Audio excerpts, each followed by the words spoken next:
the external things done should be only external confirmations of internal things that has already gone on. So if you can move to that section more, so that the internal mind dominates in your life, then you'll be aware. Then you get to know your past. You get to know the inner decisions you made for this particular life. And that is where you know, oh, I didn't come to make children. Nothing is accident. Everything is according to plan. Right, it's another lovely Wednesday evening. Welcome to Jan Cosmic Foundation. And as you know, on this channel, we're into awakening. And today is another wonderful discussion. And we are looking at the topic of marriage. You know, marriage is a very broad and a controversial topic. And there are different understandings of marriage. And so we have Dr. Baffour Jan here, our usual guest, who is a mystic. He's also a life coach. And so we are going to inquire from him some of the things we've got to know before we get into marriage. If you're already into marriage, it's also beneficial for you. And if you are also not even thinking of marrying, I think maybe you can learn something great from this discussion. Thank you and welcome to the show. Good evening, Doctor. Good evening. Thank you for your time. Yeah.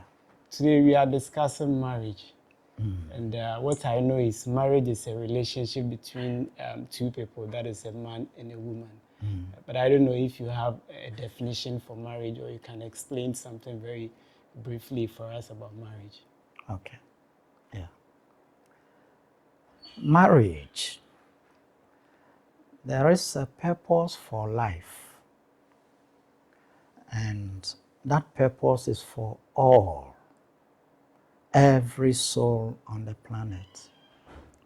So we marry to help each other on the journey.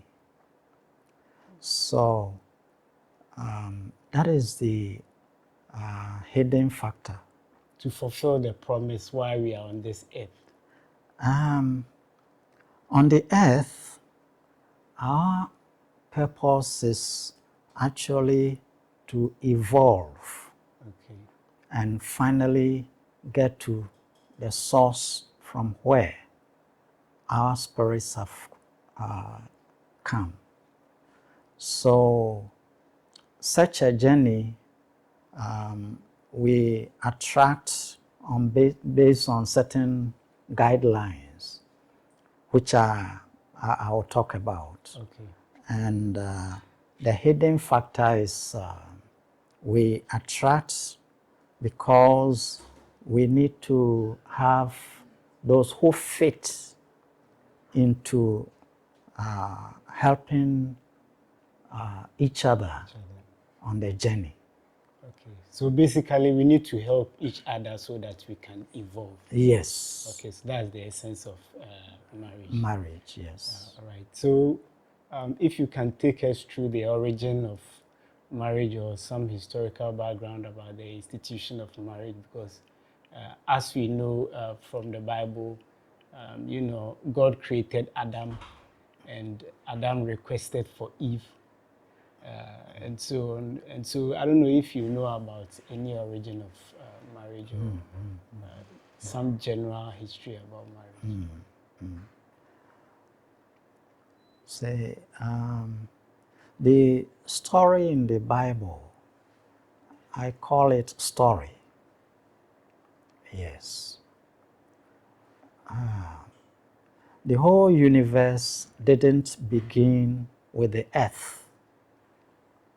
So earth alone, something goes on it, and it's as if it is the beginning of everything.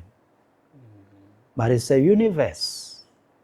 Earth is a small thing in the universe. So how did the universe come about? You see? So We are not on that topic anyway. We are on the origin of marriage. Yes. How marriage came into Yes.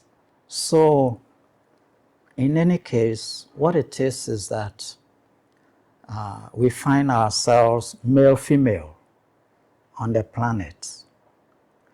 And the interesting thing is that for any other souls to join, to enter the world, marriage has become a necessity. Okay. That is a principle that the universe, that God, if you want to use that word, has instituted, that to bring some more souls, there must be marriage. Okay. And out of that, new souls enter the world. Okay. It's a journey. So where the two have come together to help each other to go forward, just at that point, some soul has also reached that point and will join them. So there is a design to make it possible so that some other souls can join, and they also need to travel the same path or journey. Yeah. So certain souls will choose others where they have reached. That is where it corresponds. It's the law of correspondence. So, or interconnectivity. So they connect and descend there because that is where they have reached, and they need to also join those who have reached there and move. You see, so within marriage, there is attraction that goes on, and the hidden factors of attraction are there, which also we need to highlight. Okay. You see, in the very first place, attraction can be based on the fact that the rough edges for our own growth, we need somebody who will help us to discover where we need to straighten things in our own selves. Okay. You see, for example, if in the journey one needs to drop intolerance, one is not tolerant, then the person can attract somebody who will challenge your intolerance. Okay.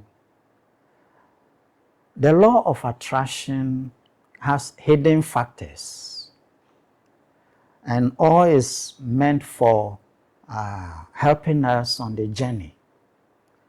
If one is very proud or arrogant, you get a partner who challenges your pride. You need to be humble. Unless you become humble, you can't go along with that partner. Unless you become tolerant, you can't go along with that partner. So you attract a person, but there are hidden factors that brought it, because we are looking for perfection. You see, every soul is evolving towards perfection, and anything which is imperfect, which is part of the imperfection, has to be challenged, has to be turned up, brought up, so that you can clear it. Most persons don't understand these things. In fact, most of the time, people want that the good side of them, they want somebody who comes and appreciates it, praises them for it, and so on. And that is what we want in marriage. Yes. But in actual fact, here comes somebody, and after a while you discover that this person is not just after praising you for the good things in you, but rather challenges you. But if you look carefully into yourself, you find that that person has been attracted into your life to help you. Because no matter what good qualities you have, there are other things you need to develop to be able to get closer and closer to perfection. You see? So, when you are attracting the person, you are not thinking, this person is coming to challenge those things in me, you know. But by and by, they discover it, that this is what is happening. And the same applies to the other person. What that person also needs to develop, this person will also be affecting him or her on that level. But if humans were to understand that we are heading for perfection, and whatever is being pointed out is something you need to clear, you need to overcome. Once you overcome it, it has served its purpose. The relationship has served a purpose. Okay. And most of the time, that side will just come down once you have really solved it. See, so in relationship, there are things I will explain. But first, I'm talking about this because people are preparing for a relationship, and they are only thinking of enjoyment. Like even the external sides. Yes. When we see a lady outside, we just look at the person. She's very beautiful, very nice. Then maybe we start going into a relationship with the person without even considering those things you are talking about. And I wanted to even ask, how do you even see the law of attraction? Yeah. See, we have the physical, which is the external. And then we have the mental and the emotional aspect, which are internal.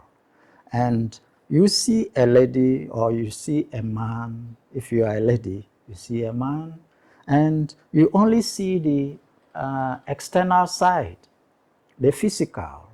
But the internal side, most people are not aware.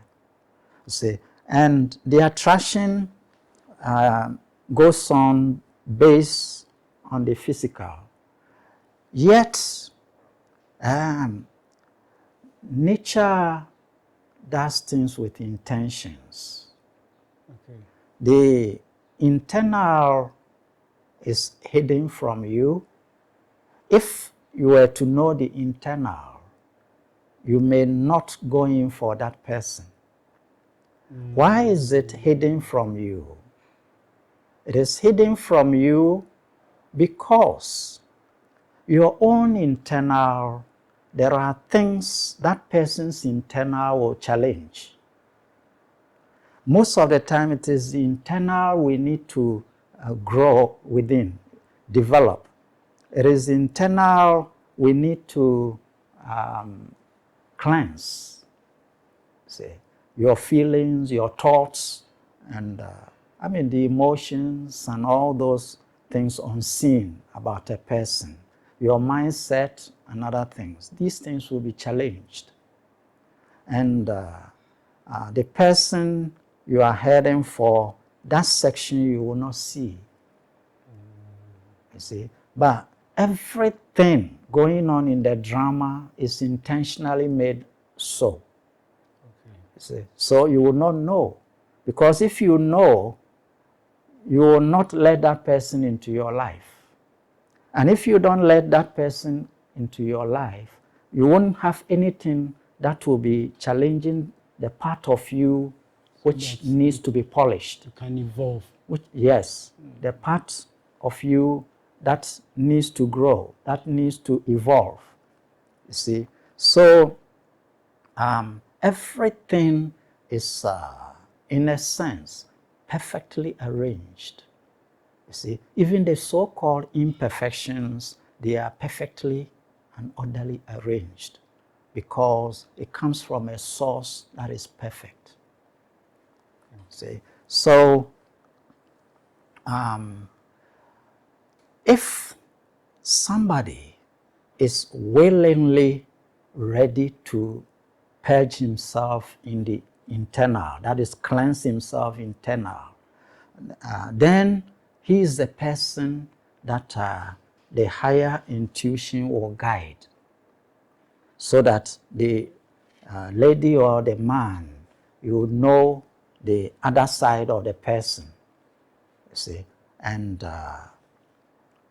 in that wise, you are ready, no matter how she is, no matter how he is, because you know very well that it is for your good. Okay. You see, it's for your good. But one who hasn't gotten to that level will not be made to see, because it needs to really have that person, and then by and by the internal side of that person will confront his or her own internal side, and will be compelled to really purge, cleanse, purify. And if the person is not ready to purify, unfortunately, sometimes he will part with the person. And once he parts with the person, based on the fact that he or she misunderstood that it is something in himself or herself that needed to be changed. Okay. He thinks she needs to change. He needs to change. He's not thinking of himself or herself. Okay. You see? So, why is it that the Creator you are praying to, and He gives you somebody, and that somebody turns around to really affect you in some ways?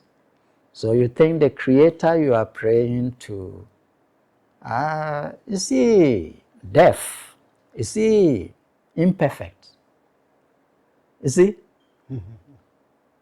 So what if you call him, him, the Creator, him or her has done for you is actually the best, based on what you are keeping in your internal side of your equipment, your life. Wow, this is very deep, and this is a mystery. You need to share this video with a lot of people so that they can also enjoy. We are discussing marriage, in case you've just joined us. We are live here with Dr. Baffour Jan, and he's bringing out new revelations. You need to cleanse yourself. You need to cleanse the internal so that you can attract good things to yourself.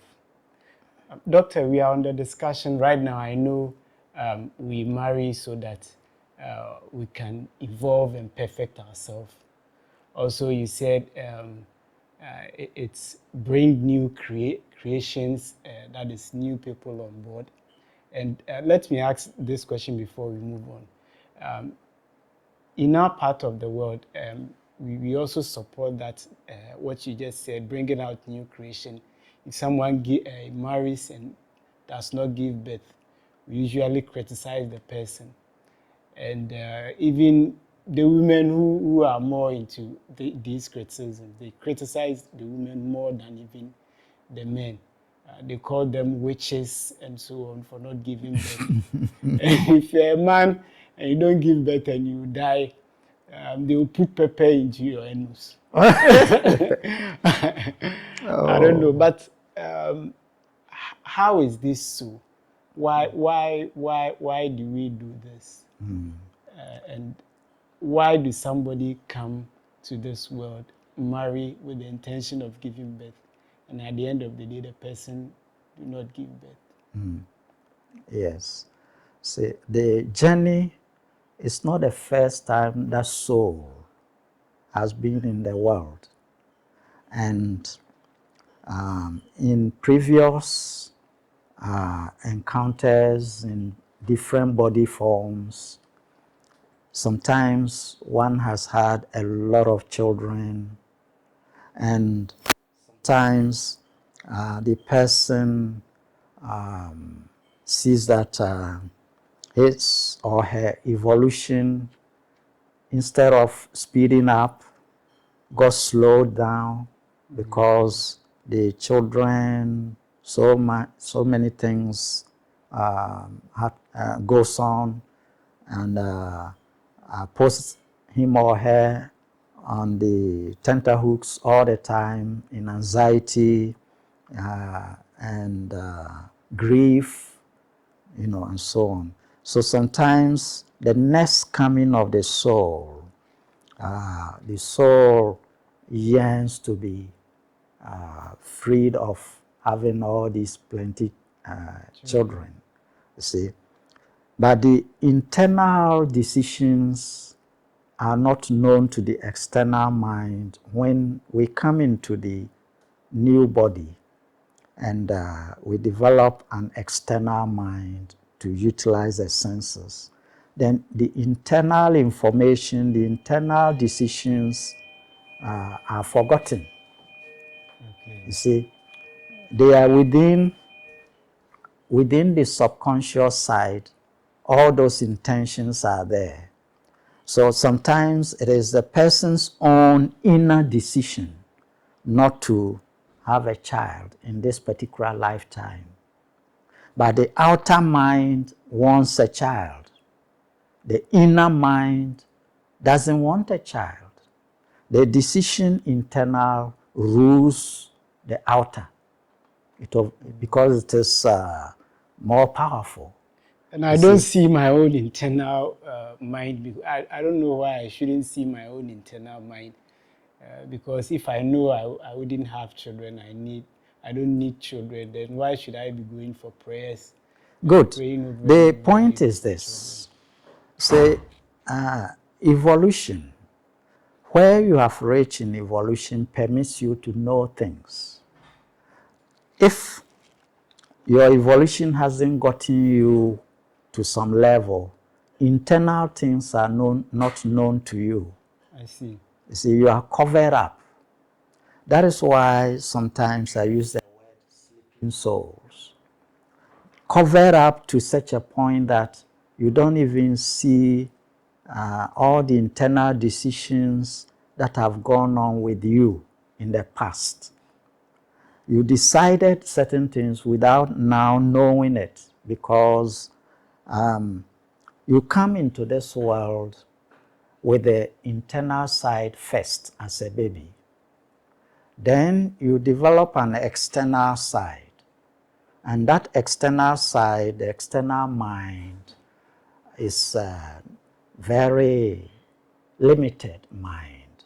It only functions with these eyes, ears, smell, the nose and the taste and all those things.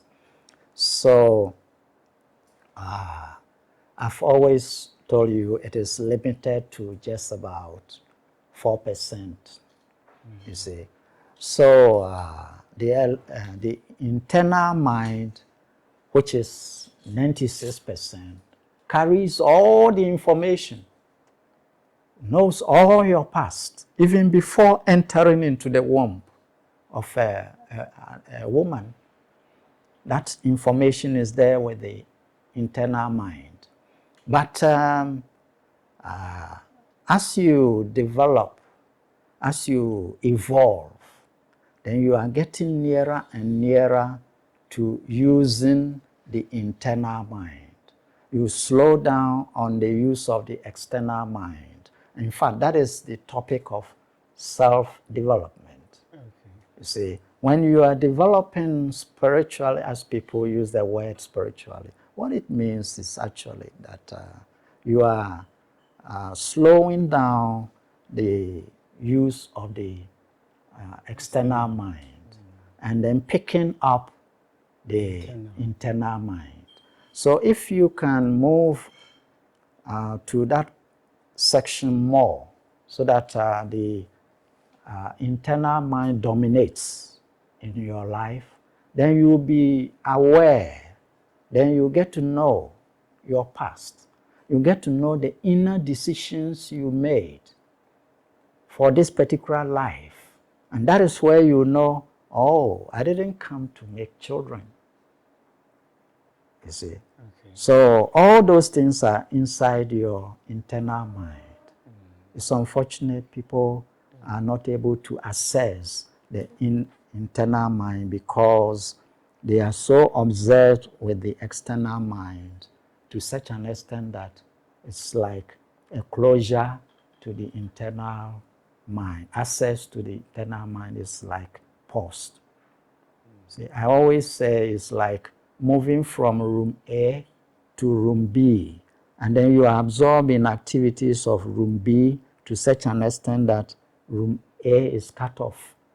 You don't even remember that there is room A.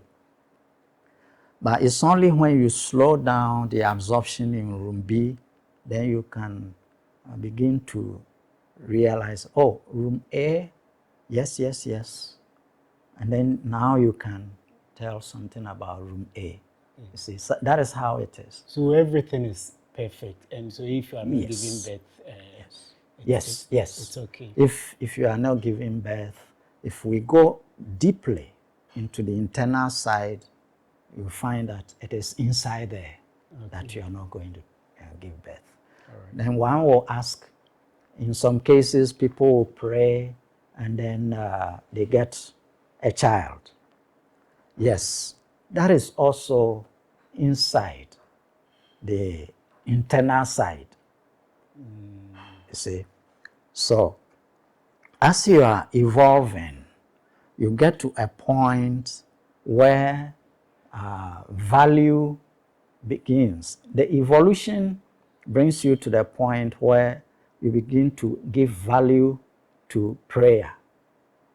You see? And to increase how much you give attention to prayer, then in the internal side, that plan is there.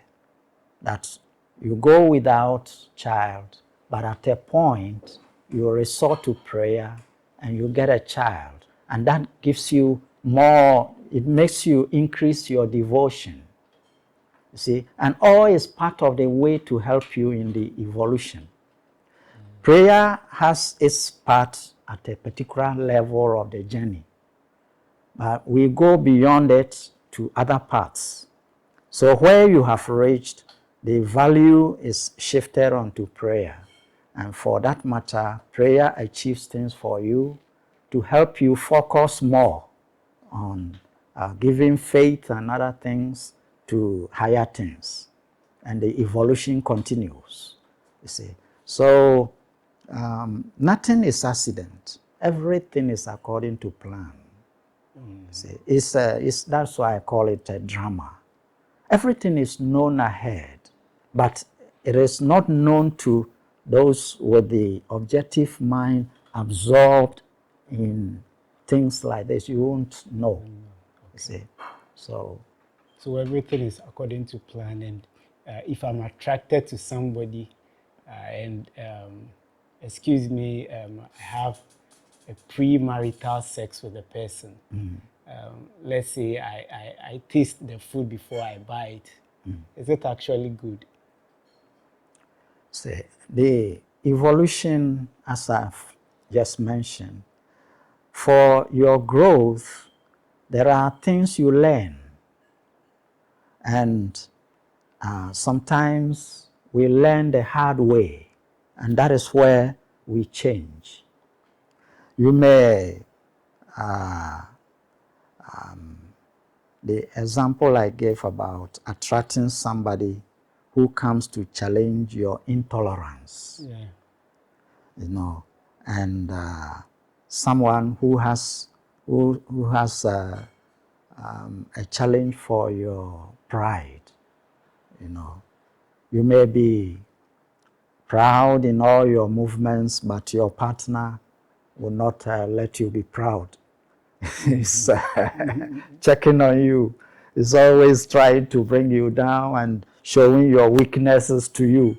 And you get angry.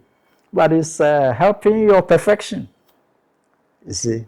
So in this way,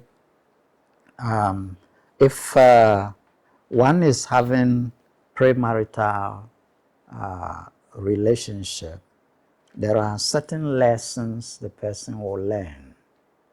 And the truth is that when you do like that, you have responsibilities attached to what you have done.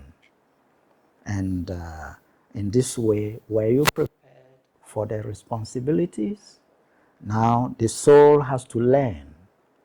See, previous incarnations, some have learnt that lesson. So in this very life, they hate premarital relationship because in the past life, they learnt a terrible lesson out of it. But there are those who haven't learnt a lesson in that side. So they go in for it, and in the long run, challenges and responsibilities and problems and so on, and the soul sometimes learns through the hard way, and that prepares that soul to evolve to another level, so that next time in another incarnation, that thing is something he will run away from, and he will even become a counselor on that. Wow. Because he has experienced it in the past life. He knows. You see, some people, they are like natural counselors just because their souls have passed through a lot in the past, and they know the outcome of things. You see, so yes. So for that matter, it is not free to just simply do marital sex. It goes along with a lot of challenges, and because the partner will have to, both of you will have to get to the point where you are ready for responsibilities, so that when a soul is descending to you, you are ready, you have a home arrangement, you have earnings and other things to take care. See, in actual fact, there are 3 pillars of relationship. The first pillar of relationship is the physical pillar. Okay, the physical pillar. Yes. And the second pillar is the mental pillar, that is the internal. See, the first one being the external, and then the second one being the internal, that is the mind. Then the third one is the spirit, the spiritual. See, now these 3 pillars, the greatest pillar, the first pillar, the central pillar is the spiritual. Okay. It must be there. Now, what does that mean? It means that wherever those 2 souls have reached, they should, you see, it's evolution. They should both turn in the direction of evolution. And even to be ready to move on the journey. See, when they understand themselves that we have chosen, we have the understanding, we are going to go that direction, evolve more, then they erect the spiritual pillar. That means they are in the right direction. Let me give this example, like a river is moving towards the ocean. Yes. So the two of you all tend to swim in the river towards the ocean. And then you come together in relationship, helping each other forward. But if you are not turning in that direction and maybe counter to the flow or crosswise, and you come together, then you don't have a spiritual pillar. Okay. And that's, what are the challenges associated with that? Because as you said, everything is a lesson. Yeah. And your partner is also there to challenge Yes. some of these things. But most of them, they challenge your evolution and your spiritual pillars, as you're Good. talking about. If you have the spiritual pillar, then it is wonderful, because whatever the challenges the other has for you, because you are in the right direction towards the spirit, what happens is that one gives you a value we call love. And the love overcomes whatever the person is bringing. So, so you will mellow down. If it is a challenge for intolerance, you become tolerant, because love is working in you. When love is working in you, genuine love I'm talking about, when it's functioning in you, that is divine love. When it's functioning in you, then it blocks out intolerance and all these pride and all those things, they all come down, you see. So in actual fact, the spiritual pillar is so important in this generation. Then we come to the mental pillar. Mental pillar, what it means is that once you have the spiritual pillar, now you come close. Okay. So in this way, going forward, before, if you are going to be going forward, it's you alone. Then this person also going forward is alone.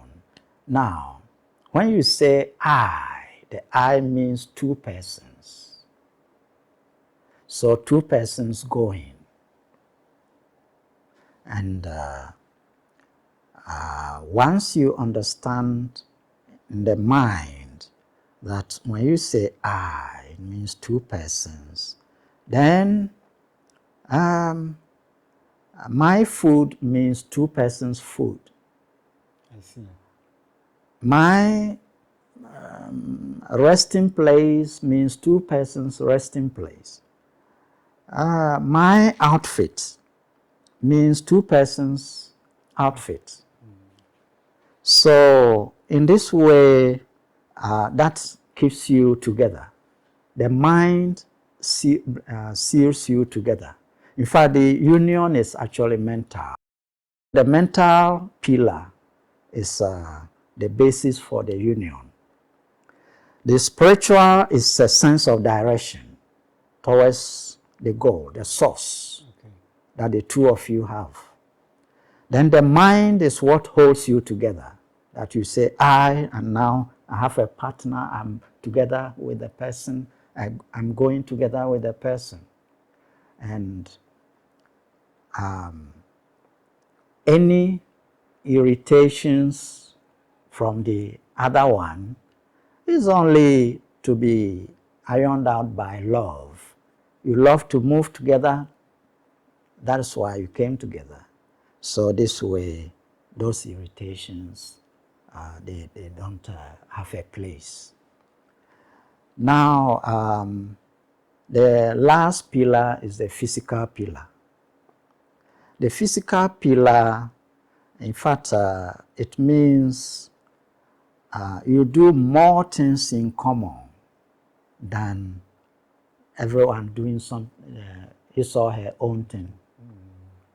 So that's what most of us are doing. Yeah. The physical pillar. Yes. We are married, but we are doing our own things. Yes, but there are things you can still do together to keep the physical pillar. Now, the physical pillar very often suffers because someone will travel. Let's say you are here and the person travels overseas, or is working in another town or even part of the city, and you don't have a lot in common. That's different work, you do different work. You don't sit together to eat together. You don't have much interaction physically. So the physical pillar is weak, you see. If the person is far away and you don't have much in common physically, your physical pillar is down, is weak, and sometimes it collapses.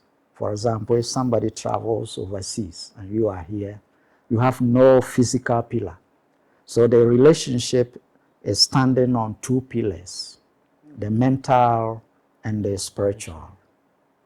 Now, if the mental also collapses, then it poses a serious threat to the relationship.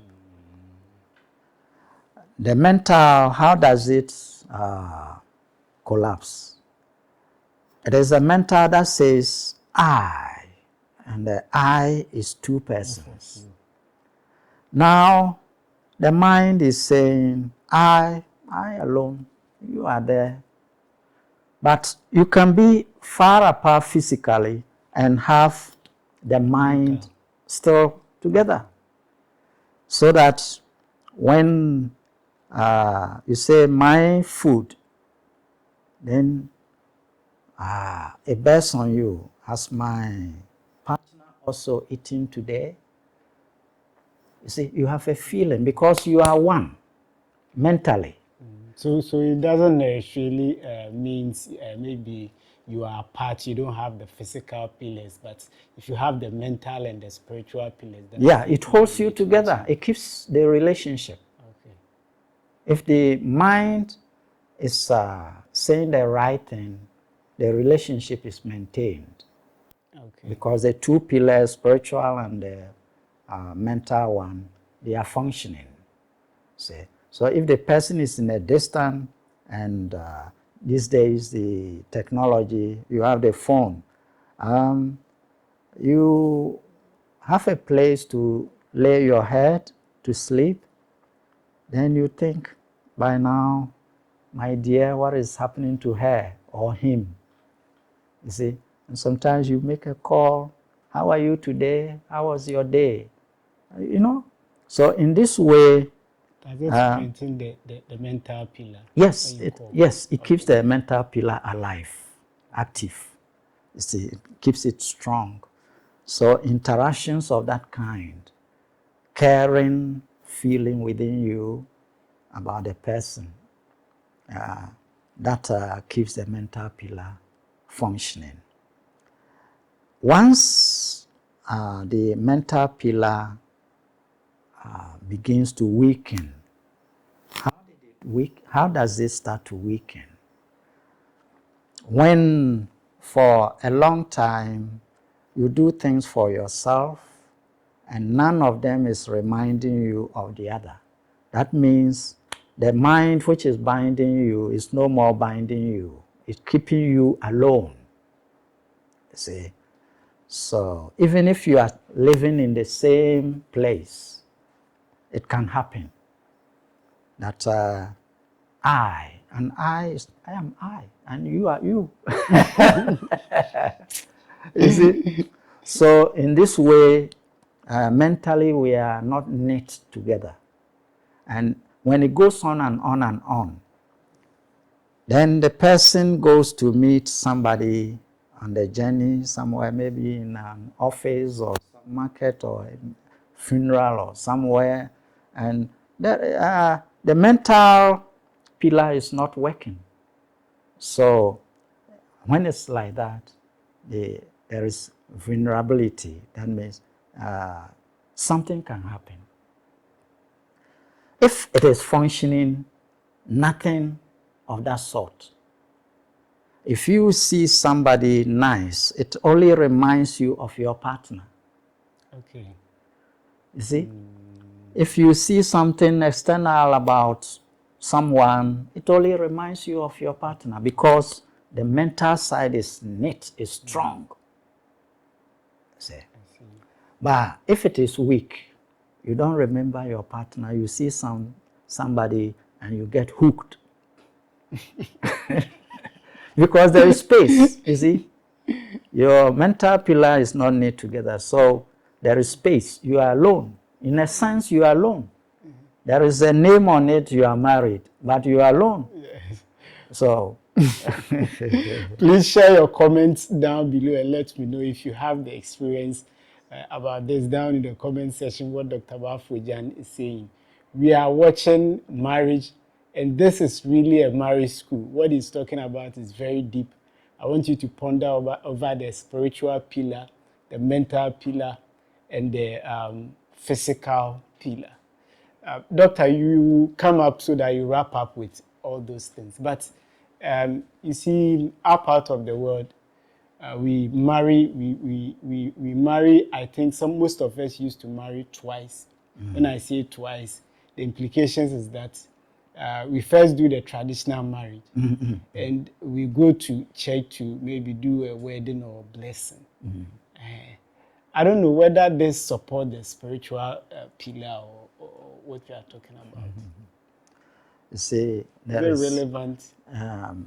There is something I want people to understand.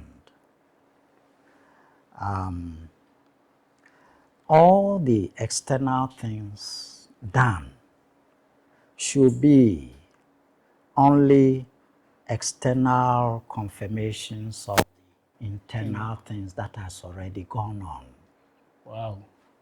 So it's just like baptism and so on. It is the person's inside must change. And once the change has taken place, the external thing is being done to recognize it, that he is such. See, when, for example, the Christ, he went for the fasting and he overcame all that intentions after the fasting, whether he should really just use it materially and so on. He said, no, that is not the purpose. You see? And he had overcome it. So he was on top and he went for baptism. You see, baptism is recognizing that he has been on top. Okay. You see, he has been on top. So something happens already, and these external things are just making it confirmed that to all people that this is what has already happened. So it's unfortunate sometimes we make it the other way around, that it is those things which make the marriage. You see, the marriage, the three pillars must be established within us. In fact, the first pillar, when you meet, then both of you must have a direction. And that direction is not just material achievements only. In fact, like it says, seek first the kingdom. That means direct your attention towards the source. Okay. And once both of you have directed your attention towards the source, evolution is taking us to that source, then you come to the second pillar that you try to understand. That is what they call dating. Then you try to understand that however you are, I'm bonding with you, and then my mind is on you. When I say I, it includes you. Then the other also says I, it includes you. And this feeling brings them together strongly. And once they bond mentally like that, the other pillar, which is material side of arrangements here and there and so on, the last pillar is reserved for outer fixing, you see. And the traditional side, they are helping the arrangement so that these people can now build their, they give the nod that now you can go build your physical pillar. These other pillars should have been already there. If it is not there, it is not the process they are doing there that will make it happen. Okay. No. And that is where some people always miss the point, you see. So if you are not already bonded in a relationship, what happens externally is always causing deviations, you see, because it doesn't ensure that you are bonded truly. You see, it doesn't. If it does, there wouldn't be all this short time they want to separate. No. Okay. See, they do all these two you have mentioned, but short time sometimes they want to break. Okay. Because it didn't happen internally. It's only externally. We from today going this, that. But deeply speaking, it hasn't happened. So we should strengthen it internally. Yes. First, then we think about all of us trying to maybe evolve to the source. Yeah. And before we think about the other sides of it, those are the external. There is something I would say. All right, short. I'm listening. You see, especially the mental pillar, one has to see the mind like a room, your mind like a room, you know, space. And there is a chair in the room. And your partner has come to sit upon that chair. And she or he also has mental space. And there is a chair. And you are sitting on that chair. Okay. See? Now, if we are bonded together, helping each other forward, then there shouldn't be anything, anywhere, anyone to come to replace the one sitting on your chair. Yeah. Never so even. I should be sitting on your chair, and you should also be sitting Yes. on mine. Yes, the mental space. Yeah. So when it is like that, your physical eyes can see somebody else, but the seat is occupied. So it only reminds you of what is on your seat, mental seat. That is how it should work. But if the seat becomes empty, that means the one there gets off from it. We take that one off, then there is trouble. And that means the mental pillar is going down. And when it is going down, the person leaves the seat in your mind.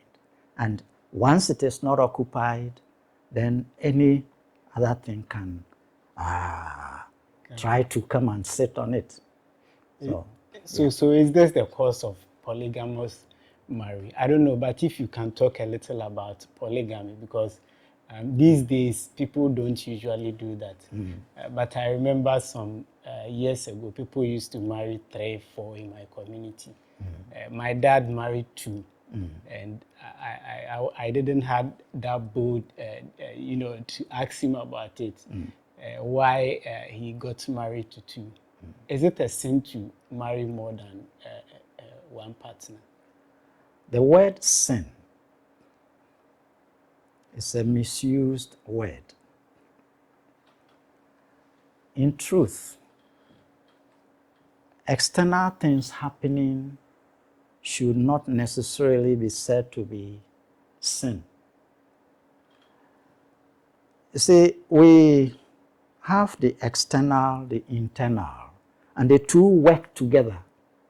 So if mostly the internal that we are not seeing, if that is where things are not okay, then we can say something close to sin. I'm saying it's a sin because you see most of the religious bodies, for instance, most of the churches, my church, if you marry more than one, you will be suspended.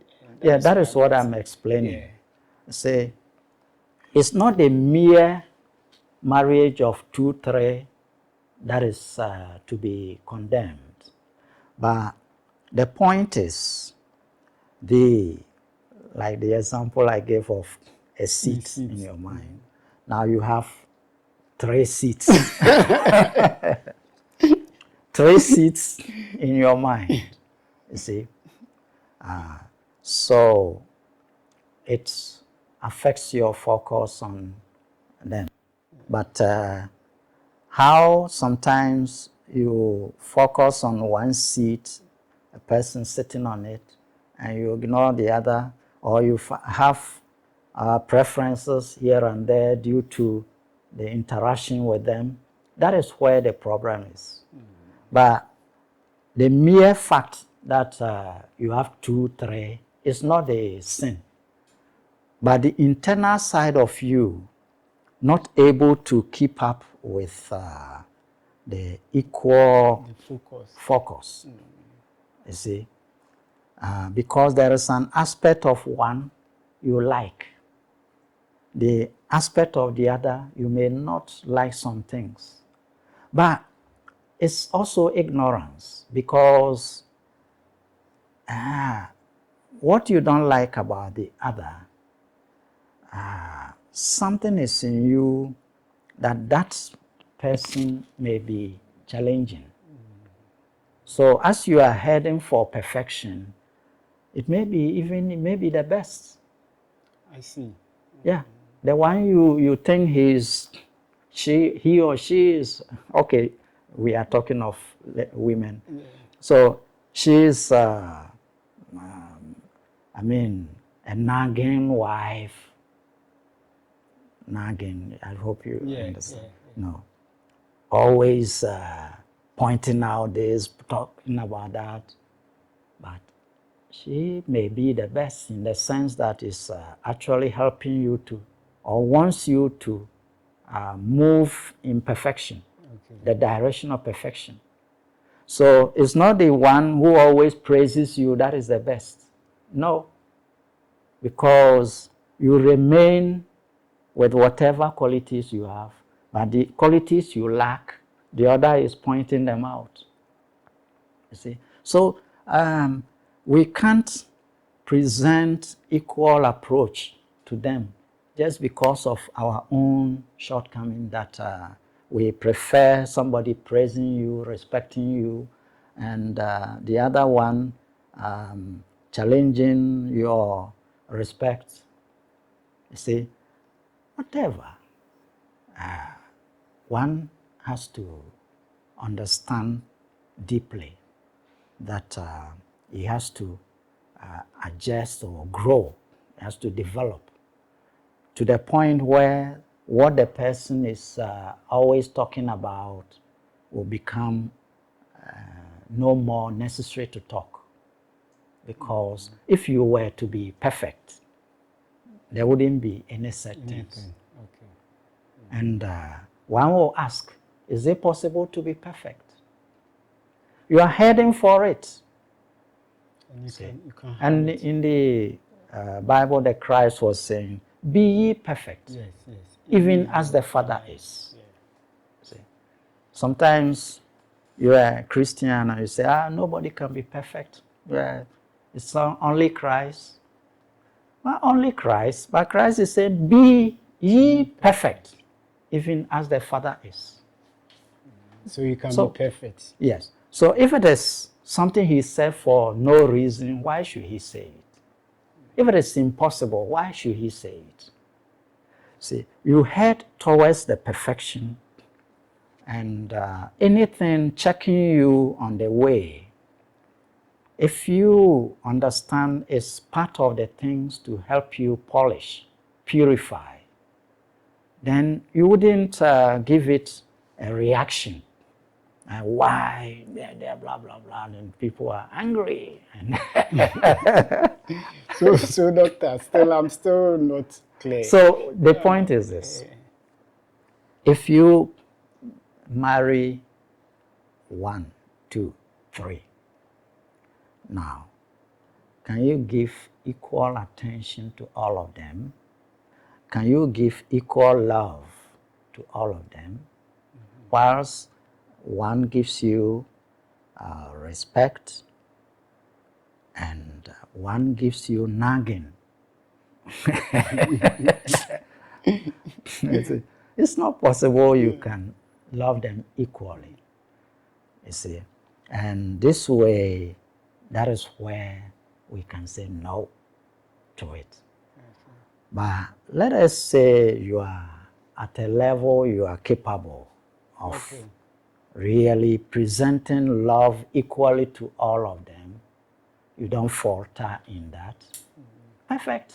That is where the perfection comes in. Somebody who is perfect. Yes, you are close to perfection. There wouldn't be much differences and so on. Whatever the differences, you see it as part of the perfection. And we have such people around. In the ancient times, we had some saintly kings, and sometimes they had more and more people, and it wasn't bondage to them. It wasn't a problem to them. You see, there are some examples even in the scriptures. People marry, and they will be functioning on a level where they have, not even those married alone, but anyone who enters their field of consciousness receives love. So if anyone who enters your field of consciousness meets love, then where is the question of denying somebody and being for somebody? You see? So if your aura, your field is all love, love, love, love, I'm not talking of the physical things like that, but real divine love, then you can have people, and it's not like on a physical level at all. There's no problem with that.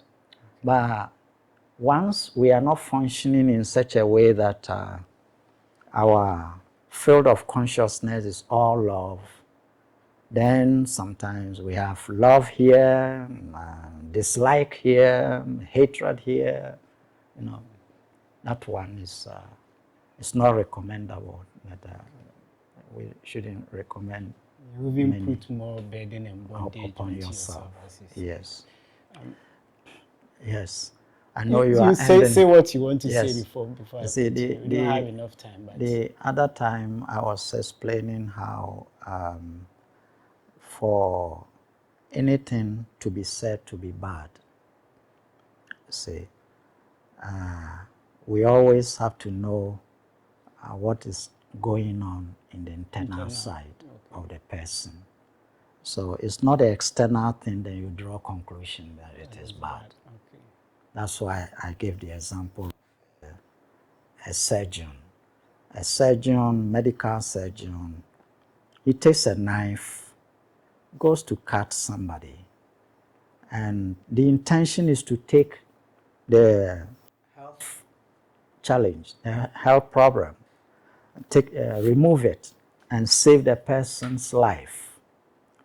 Now, another person takes a knife, goes to cut somebody. The intention is to kill the person. So it's not the cutting of somebody that should be judged as evil or sin. The intention. Okay. See. So it's not the marriage of 2, 3 that should be judged as bad, but the things you can't fulfill in the internal side, that is where the problem is. Okay. You can't give equal love. See, your field can have anger, fear, this, that, and all that. Then you can't really be married to 2, 3. Because among them you may be married to only one, and the others you mistreat them, and so on. I see. So, Doctor, we don't have time. Quickly, about man's superiority over women in terms of marriage. Last time you were telling me that women are very superior when we talk about the internal. But in our part of the drama, you see men dominate everything, even especially in marriage. Can you say something briefly about that? Briefly. Yeah. Yes. Women, they are affecting men every step. They are internally very powerful. You can have men in a room like we are here right now. You can have a man entering here and the frequency remains the same. Now everyone is focused. A woman enters here and the focus changes. And the attention changes. They are very powerful. You see? And people are focusing. A man comes around, they keep their focus. A woman comes around and their focus divides. You see? They are powerful. You know what happened between Delali and Samson. These stories are telling the inner secrets. The man, very boisterous, very strong, very physically powerful, you know, Samson. And it takes a woman that you look down, weak woman moving about, comes and can lure the man down to the point that all the powers he has have to leave him. And he was, people that he couldn't approach Samson, now they could all approach Samson and mishandle him. You see? So, don't look down on woman power. The only thing is, men in this generation, the men dominating physically, because of that, the women have shied away most of the time. They are not using their power. Okay. They can be really like hypnotic. You can see a man, and sometimes they say this man is nobody can. He's unapproachable. People are afraid of that person. Woman can bring him down. Okay, so you shouldn't look down upon women. Yeah. We are all equal. Any woman using her subtle power can soften the heart of the hardened man's heart. That heart, very hardened mind and heart, but a woman can enter that and really tame that man. But only they don't use their power. Okay, so I believe upon hearing this video, they will start using that. Doctor, also very quickly about divorce. Yeah. Let's say the physical pillar is not working, the mental not working, the spiritual also apart. And maybe there should be a need for separation. Is it also part of the drama? Yeah, you see, Drama is also like school. So you're learning every step. So, in fact, yeah, we go through things so that we have a lot to learn and change. It brings about transformation. Our lifestyles change based on experiences of the past and so on. So these things are all happening as part of getting us to move towards the source. Okay. You see, what is happening that we get a lot of divorce, and the lessons that the souls have to learn is that they don't start with spiritual pillar. Many relationships don't have the spiritual pillar. That means they are coming together, mental pillar, but they are not in the direction towards source, so that they are evolving together. So they don't have spiritual pillar. So they are doing it anyhow, any direction, and even counterwise to the direction of evolution, any lifestyle, they are living it, and that one at some point, it will collapse. Now, when it collapses, that soul, the souls involved are learning that when we lived like this minus the spiritual pillar, it couldn't last. Sometimes they repeat it in another relationship, and that also doesn't last.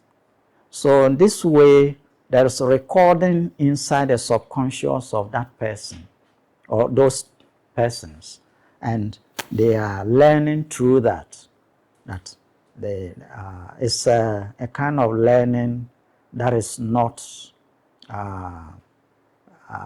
open, is kept, is preserved in the subconscious, and they get to know. So later on, further arrangements, they avoid the things which they have been repeating, and they get the same results over and over. They come together minus spiritual pillar, and always it collapses. And they have to learn. Okay.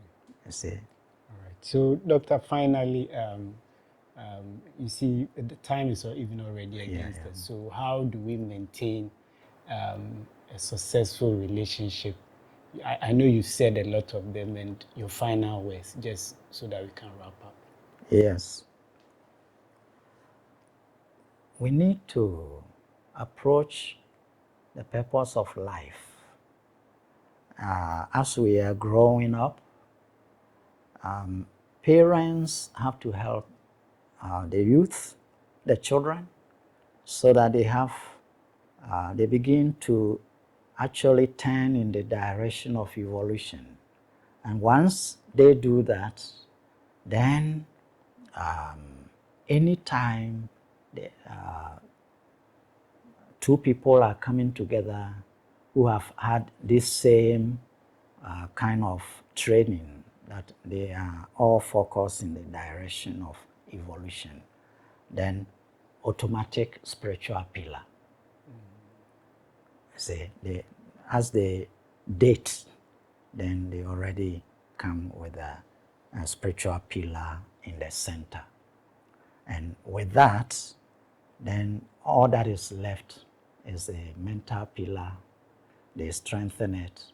And as they strengthen the mental pillar, now two pillars against the last one yet to be, that is where they go make the knocking, they go make the initial arrangements they introduce themselves to parents, say, because they have the spiritual pillar, they have the mental pillar. Once they have the two, now they go for parents to know we have really come together within, and we want you to know. And so we are getting permission for building the external pillar. You see, that is it. So all that goes on is just permission to do the to get the external pillar. You see, yeah. So,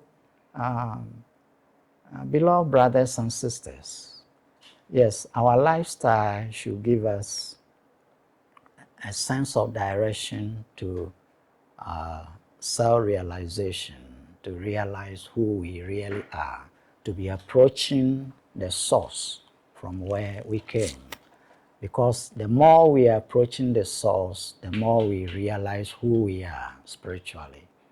And when it's like that, if I'm doing that and you are doing that and we come together, then it is a wonderful thing, and a relationship becomes such a wonderful thing. We help each other forward. Thank you for this. Yeah. So also thank you, Dr. Jan, for your time. Thank you also for watching. Please subscribe to our channel, comment, like, and share this video with everyone. See you in another one.